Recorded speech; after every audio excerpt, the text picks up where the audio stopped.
nama saya Elsa. Saya dari kelas manajemen. Saya ingin mempresentasikan resume film Mary Riana Mimpi Sejuta Dolar. Pemerannya ada Chelsea Islan sebagai Mary Riana, sama Dian Wiyoko sebagai Alpha, Karim Nilek sebagai Miss Nur, sama Kimberly Ryder sebagai Irene Lee, sama Cynthia Lamusum sebagai Mama Mary Riana, sama Ferry Salim sebagai Ayah Mary Riana. Film ini rilis pada tahun 24 Desember 2014. Awal ceritanya dimulai pada saat terjadinya kerusuhan di Indonesia pada 4 Mei 1998, di mana pada peristiwa itu terjadi kerusuhan di Jakarta dan banyak banget pihak yang dirugikan, termasuk keluarga Mary. Dan di situ Mary baru tamat SMA, dikirim oleh papanya pergi ke Singapura. Karena menurut papanya situasi di sana lebih aman dibandingkan di Jakarta. Dalam perjalanan, Mary dihadang oleh kawasan penjajah dan akhirnya dia memberikan segala hartanya dan menyelamatkan dirinya. Dan di situ orang tuanya terpaksa, karena barangnya semua udah diambil, akhirnya orang tuanya terpaksa menjual barang yang ada untuk membeli satu tiket untuk Mary. Tapi dengan berat hati Mary harus pergi, karena dia pergi sendirian ke sana, ke Singapura, dan hanya bermodalkan satu laptop dan beberapa lembar uang dan satu kartu nama. Setelah tiba di Singapura, Mary langsung menuju ke alamat yang tertera di dalam kartu namanya dan diberikan ke papahnya. Ternyata Om Hans itu udah tidak tinggal di situ lagi, dan akhirnya dia pergi mencari dan tidak sengaja dia menemukan sosok seorang Miss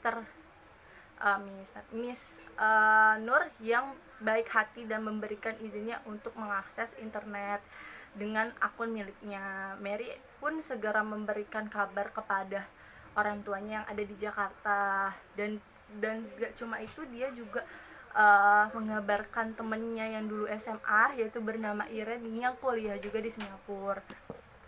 Mary tidak mengenal akrab dengan Irene, tapi Mary yakin bahwa Irene adalah teman yang baik gitu, dan akan membantu Mary. Dan akhirnya membantu Mary untuk mencari dan menemukan tempat tinggalnya. Mary menginap di asramanya Irene, tapi secara legal.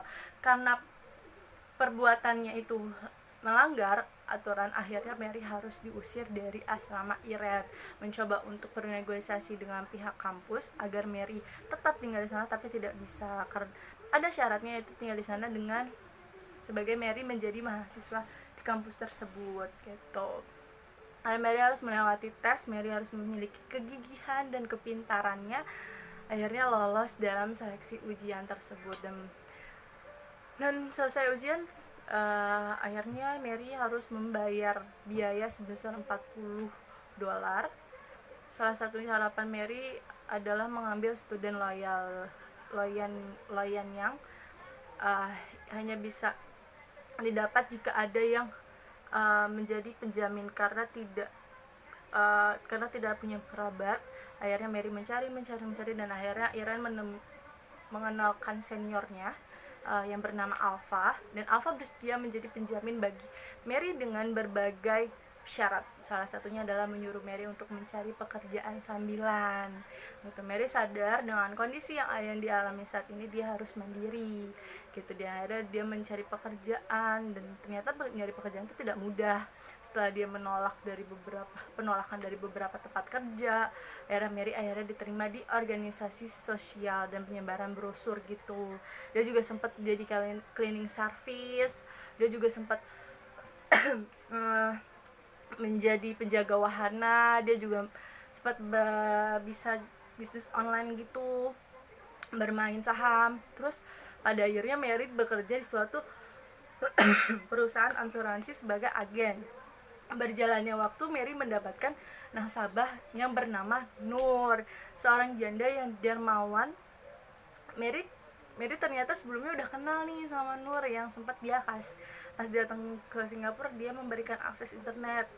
Nah itu dia, dan akhirnya Nur menginvestasikan $100 karena menyukai kepribadian Mary dengan kegigihan. Sejak itu, saat itu seterusnya kehidupan Mary menjadi lebih baik, dan kuliahnya juga lulus dan mendapatkan $1 pertamanya pada usia 26 tahun.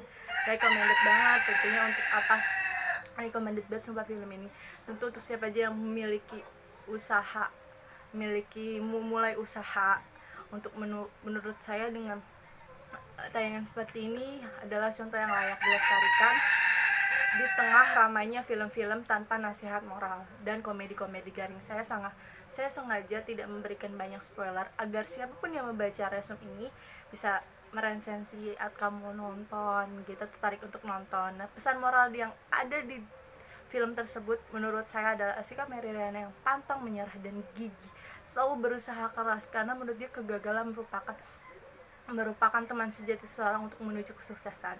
Dan keseimbangan seperti doa dan usaha itu harus seimbang. Uang bukanlah segalanya. Ngelihat orang lain bahagia itu membuat kita senang gitu. Kebahagiaan itu akan muncul ketika orang lain ngelihat kita bahagia gitu. Pokoknya film ini recommended banget. Oke, happy watching.